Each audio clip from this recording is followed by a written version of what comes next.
Assalamualaikum warahmatullahi wabarakatuh. Salam sejahtera semua. Untuk minggu ke-7 kuliah komputer dan seni, kita akan discuss tentang principle of design. So macam kita dengar dalam kuliah saya pada minggu lepas, cara artis menyusun elements of art, adalah principle of design.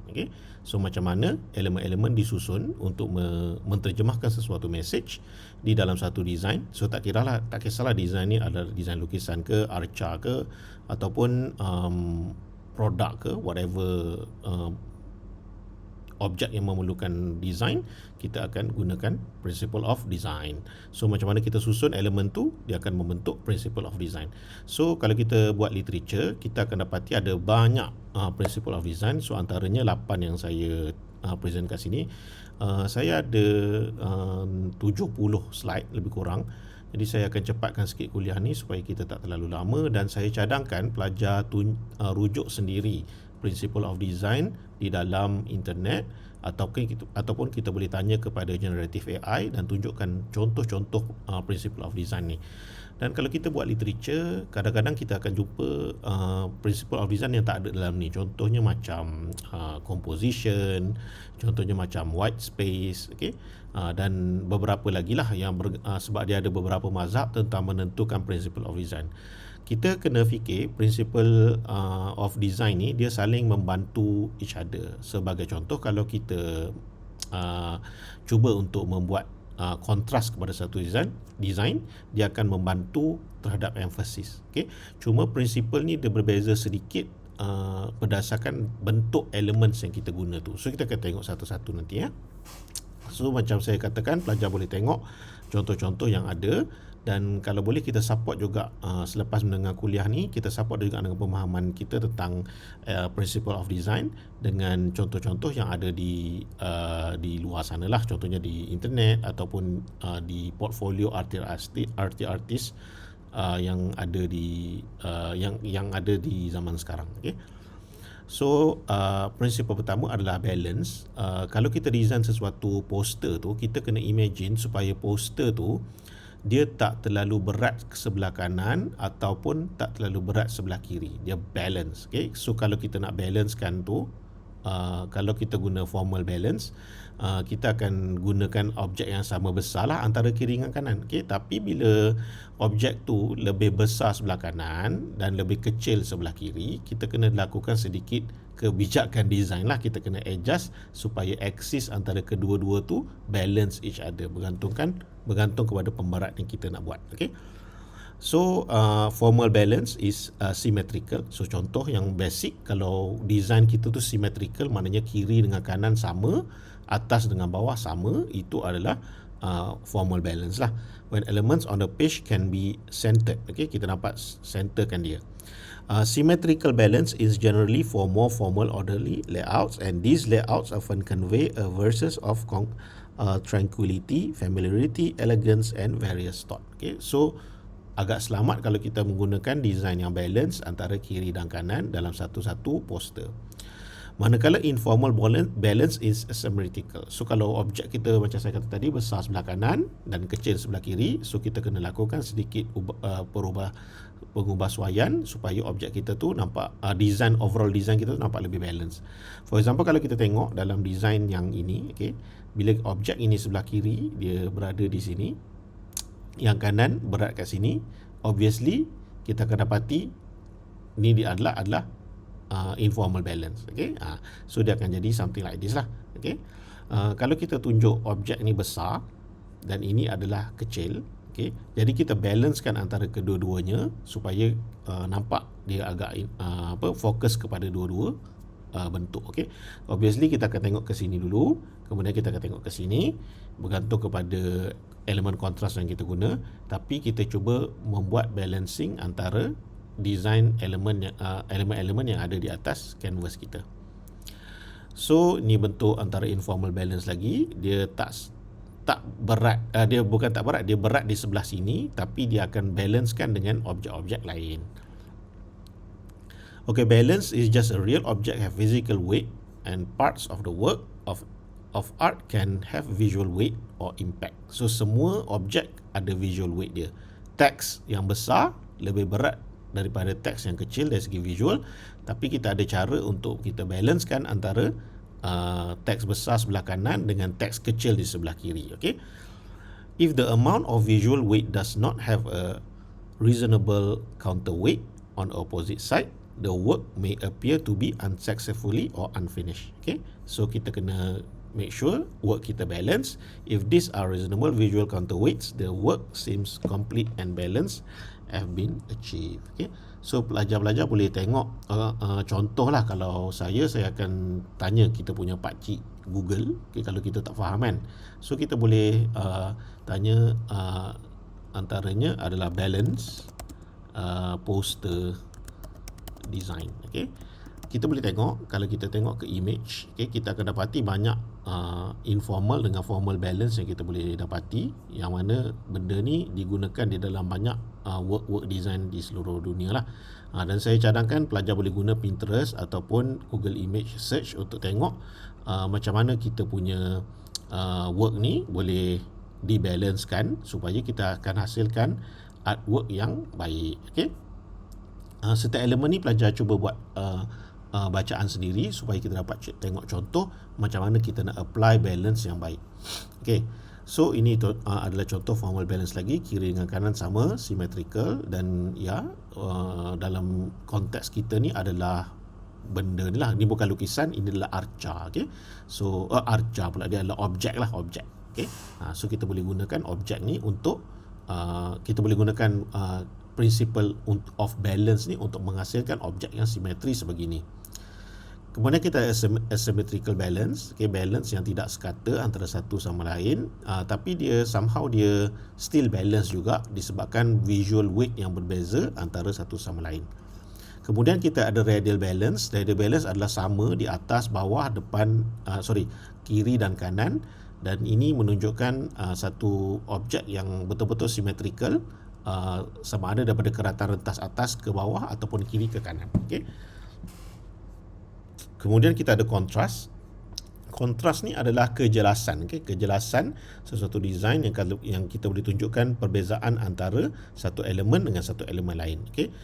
Contohnya, for example, a painting may have bright colors that contrast with dull colors, or angular shapes that contrast with rounded shapes. Okay, so bentuk-bentuk yang kontras, kalau kita tengok dia bentuk bulat dengan petak triangle ni, rectangle ni, dia ada kontras yang membezakan antara satu sama lain.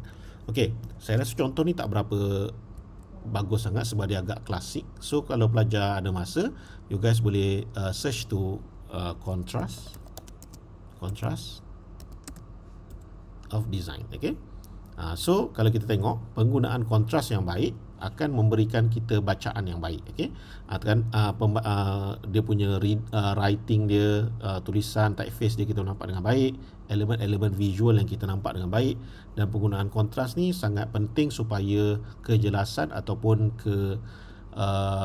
keterangan sesuatu message tu dapat dicapai.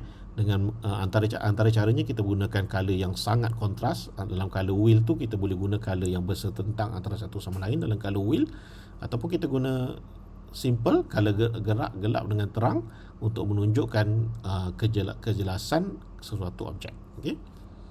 Seterusnya kita ada emphasis. So emphasis, kalau tadi kita tengok kalau kontras dia lebih fokus kepada kejelasan, emphasis ni kita kena fokus kepada visual hierarchy. Okay, so mana yang kita akan fokus dulu, itu adalah emphasis. Satu design yang ada emphasis of design, kita akan tengok dulu. Okay, so kalau kita tengok emphasis,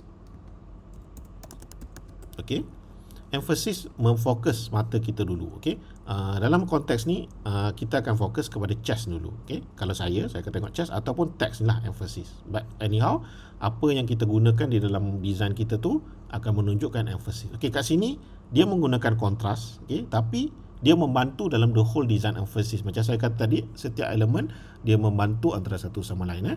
So emphasis ni dia bukan saja menjelaskan tapi mengarahkan mata kita kepada sesuatu design, okay, kepada suatu elemen atau message yang kita nak. Pengarahan mata tu disebabkan objek yang kita emphasis tu berada pada hierarki yang paling atas di dalam satu-satu design. Jadi hierarki yang paling atas menunjukkan kadar emphasize yang paling tinggi. Dan kalau kita berjaya buat satu design yang emphasize dia adalah contohnya macam this design, kita emphasize pada budak ni dulu, kemudian kita akan emphasize pada sini sebabkan visual hierarchy yang tinggi, image ni lagi tinggi daripada teks ni. Okay, jadi kita akan fokus pada sini dan terus ke bawah. Okay, itu bermaksud kita berjaya emphasizekan objek itu kepada benda yang paling matters ataupun yang paling penting dalam design kita. Okey, kemudian kita ada contoh kalau kontras, kalau kita kontras dengan emphasis ni dia agak dekat. Okey, saya unfortunately ni tidak kontras. Okey, perkataan emphasis ni tidak kontras. Okey, ni siapa yang buat slide ni kena betulkan bukan saya yang buat slide ni tapi kalau emphasis dia fokus kepada penggunaan hierarki visual, yang mana emphasis tu kita fokuskan kepada mana dulu, kemudian ke mana, kemudian ke mana. Okey, itu adalah emphasis. Dan kalau kita guna kontras, biasanya kita boleh menekankan emphasize itulah. Penggunaan kontras boleh menambahkan emphasis-ness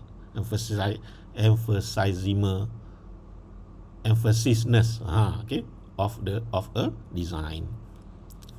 Okey, pelajar saya cadangkan kadang-kadang kita guna color berbeza, kadang-kadang kita guna size hierarki yang berbeza, kadang-kadang kita guna ekspresi muka, kadang-kadang kita guna pergerakan untuk tunjukkan emphasis. Okey, kadang-kadang kita mungkin guna bulatan, anak panah, anak panah yang banyak-banyak menuju ke satu tempat, menekankan emphasis. Okey, kemudian kita ada movement. Movement ni kita is a path of the viewer's eyes. Kalau mana mata kita bergerak tu adalah movement. Satu design yang bagus adalah movement of the eye tu tak terlalu rigid, tak bercelaru. Daripada dia cantik atas ke bawah ataupun bawah ke atas, ataupun dalam bentuk pattern zigzag macam tu. So penggunaan movement yang baik adalah kita gerakkan mata kita tu dengan senang. Maksudnya kita tak terlalu susah. Contoh macam saya tunjuk tadi. Bila mata kita fokus ke sini, kita akan terus ke sini dan terus ke bawah ni. Dan pusing ke sini. Ini adalah satu bentuk penggunaan movement yang bagus dalam satu design. Movement ni dia menyebabkan mata kita terarah. Kita boleh guna bentuk size ataupun arah macam guiding lines untuk kita tunjuk macam tangga ke, macam anak panah ke, macam satu sungai ke, menuju ke satu tempat. Dan penggunaan elemen-elemen berbeza ni menunjukkan movement dan mata kita akan mengikuti elemen yang ada kat situ supaya ia nampak satu movement, pergerakan yang baik. Cuba kita guna elemen-elemen yang bagus, elemen-elemen yang organik. Sebab elemen yang organic shape biasanya dia boleh menyebabkan movement itu lebih baik. Penggunaan elemen contohnya macam tangga ni naik ke atas pergerakan orang menuju ke atas ni adalah menekankan movement. Kemudian kita ada patterns. Patterns ni dia repetition, dia dekat-dekat dengan repetition. Asalnya kat sini dia tak highlight repetition. Kalau repetition ni pengulangan elemen yang sama. Tapi kalau patterns, dia ada elemen yang berbeza tapi diulang berbagai-bagai. Diulang banyak kali sampai jadi satu pattern. Biasanya pattern ni kalau dalam branding kita suka guna benda yang berulang-ulang macam branding kan. Kalau kita guna let's say logo UMK, kemudian ada satu design UMK tu, kita akan guna pattern UMK logo tu macam berulang-ulang banyak kali, contohnya sebagai pattern kat belakang poster ke. So dengan adanya penggunaan pattern yang berulang, repetition tu membentuk pattern tu, branding kita tu akan jadi lebih bagus di mana orang akan ingat lagi. Manakala rhythm ni dia kalau pattern kalau repetition dia pengulangan elemen yang sama. Kalau rhythm kalau pattern dua atau tiga elemen yang berbeza diulang dalam keadaan yang sama. Kemudian kalau rhythm ni dia dia recurring movement of pattern which produce a feeling of motion in design. Okay, penggunaan yang kita nampak macam ada pergerakan walaupun image tu static. Kalau tadi dia mengarahkan mata kita, tapi rhythm ni menyebabkan kita ada satu macam sense of objek tu bergerak. Okay? Sama ada kita boleh guna macam motion blur ke, ataupun pergerakan image tu macam menuju ke satu tempat ke, kita akan dapati prinsip rhythm ni dapat diulangi menggunakan beberapa benda, antaranya macam size, okay? Macam size, shape, color, spacing, angles, and then macam mana kita placekan rhythm objek tu, line tu supaya nampak macam ada pergerakan. Okay? Kalau kita perasan objek kat sini nampak macam padang pasir kan, tapi saya yakin sebenarnya adalah lukisan yang menggunakan lines. Pengulangan lines ni menunjukkan rhythm, ada movement bahawa bentuk ini adalah bentuk 3D. Okay? Dan kita boleh nampak movement objek tu macam ada wave sikit, okay? Disebabkan ada elemen-elemen rhythm. Okey. Okey, ni antara okey, kalau kita tengok elemen ni tak sama kan. So kalau kita ulang banyak kali elemen ni, kita akan dapat repetition, tapi ini bukan repetition, ini adalah rhythm. Okey, penunjukan pergerakan yang berbeza, objek yang berbeza untuk emphasizekan pergerakan. Okey. Rhythm, repetition, repeating similar elements in repetition saya kata tadi, repetition dia repeat similar elements in a consistent manner. Variation, change in form, size and location. Okay, bila ada sedikit variation dalam repetition tu, dia akan menjadikan rhythm. Okay, unity ni dia satu. Okay, kalau kita tengok satu-satu poster, katakan infografik. Dalam infografik itu ada banyak elemen. Contohnya macam let's say infografik tentang nasi kerabu. Kemudian bila kita buat infografik tu, dalam nasi kerabu tu ada ingredients kan nak buat. Okay, contohnya bunga kantan, kelapa, kerisik kan. So bila kita present elements tu, kita kena bagi nampak elements tu berada dalam satu unity, satu kesamaan. Sama ada menggunakan color palette yang sama, okay, color harmoni yang sama, ataupun visual language yang sama, typeface-nya sama, style visual dia sama. Kalau kita buat style tu lebih kepada cartoonic, okay, caricature, cartoonic ke, kita kena maintain ke semua design kartun tu supaya dia menyeluruh dan menepati dalam semua design kita. Okay, keseluruhan poster tu. Okay, jadi mencapai unity ni adalah satu benda yang agak tinggi, dan korang kena capai unity ni dengan belajar tentang kesamaan antara objek-objek visual lah. Okay, the design shows unity with similar muted colors and rest size. Okay, ni contoh kalau color scheme yang lebih kurang sama. Mungkin saya boleh katakan kalau kita letak dalam color harmony, ini adalah monochromatic. Okay, so monochromatic dia ambil daripada satu color wheels tu, kita ambil daripada satu yang sama, color yang sama, cuma kita adjust value yang berbeza je. Okay, hanya value je yang berbeza. Ini adalah monochromatic. Okay, ini contoh monochromatic, warna purple, biru. Okay, biru ke purple ni. Okay, so kita dapati unity tu boleh dicapai dengan guna tu. Tapi tak semestinya kita boleh guna color harmonic lain. Selain daripada color palette yang sama, kita juga boleh guna elemen visual yang sama.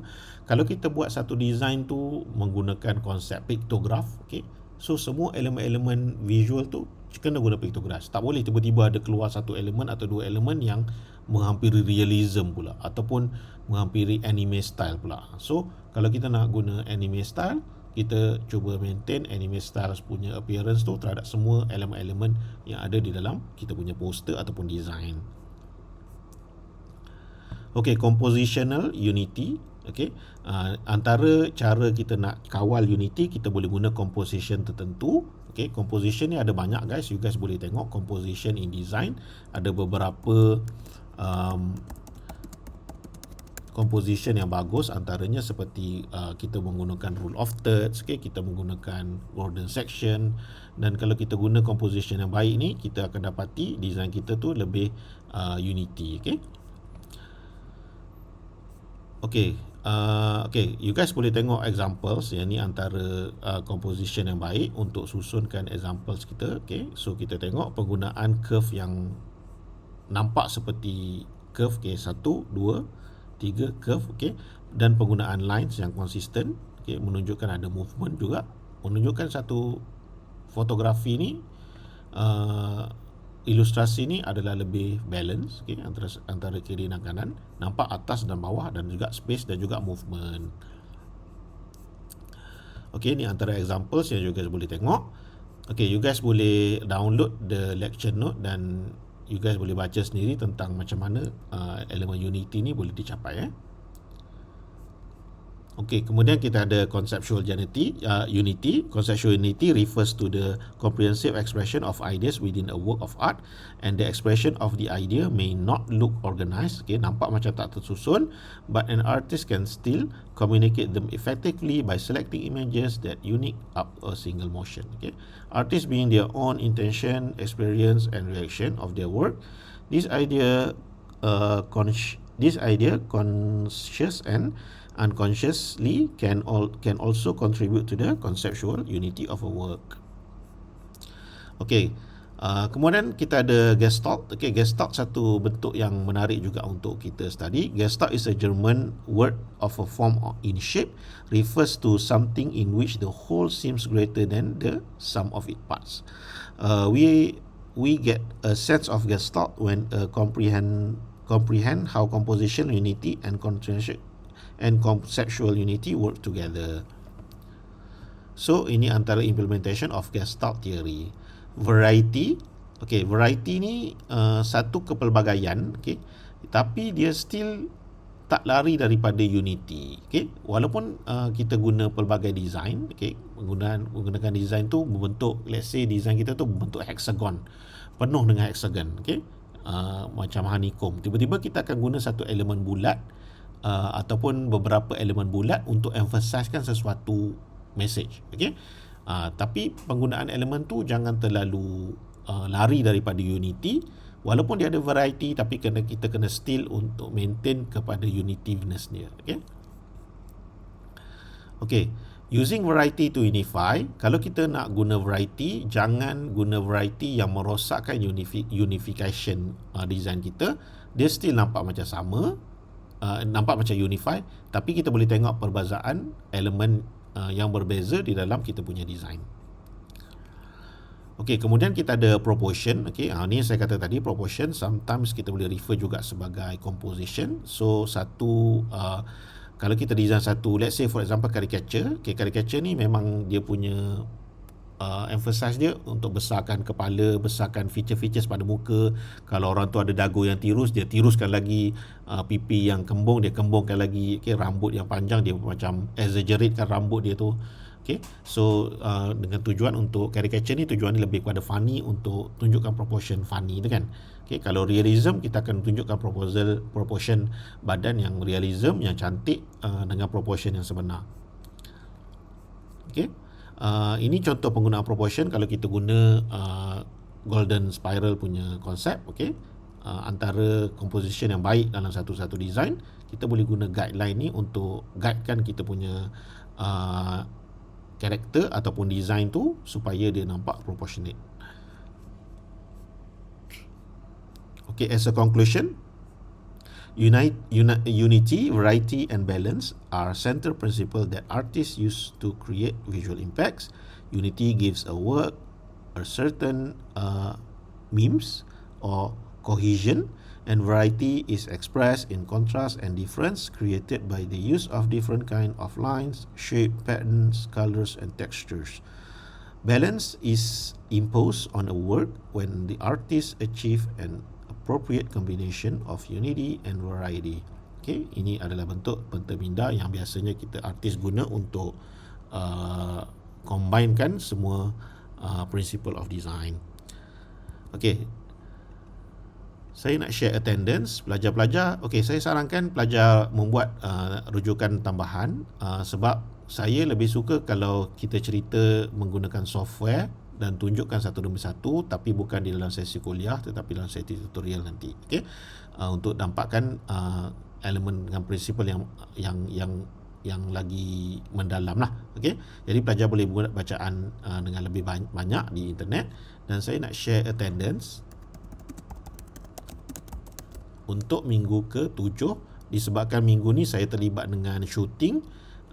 Saya tak available untuk kuliah pada hari ini ya. Okey, so L2 boleh scan, L3 boleh scan. You can pause the video and scan it using Cinemo. Okay, we all that. Thank you very much semua. Kita jumpa minggu depan insya-Allah secara fizikal, sekiranya saya tak terlibat dengan mana-mana kerja lapangan. Dan saya difahamkan minggu depan juga adalah mid semester break. Jadi pelajar-pelajar kena tengok kepada perkeliling yang terkini, sebab ada maklumat daripada pihak pengurusan universiti mengatakan minggu semester tu dianjakkan kepada cuti Hari Raya Aidiladha nanti. Okey, jadi stay tune. Sekiranya minggu depan tidak midterm break, kita akan jumpa secara fizikal, okey, ataupun hybrid, ataupun tengok pada keadaan ya. Okey, terima kasih semua. Bye, all the best. Assalamualaikum warahmatullahi wabarakatuh. Dan salam sejahtera. Good luck semua.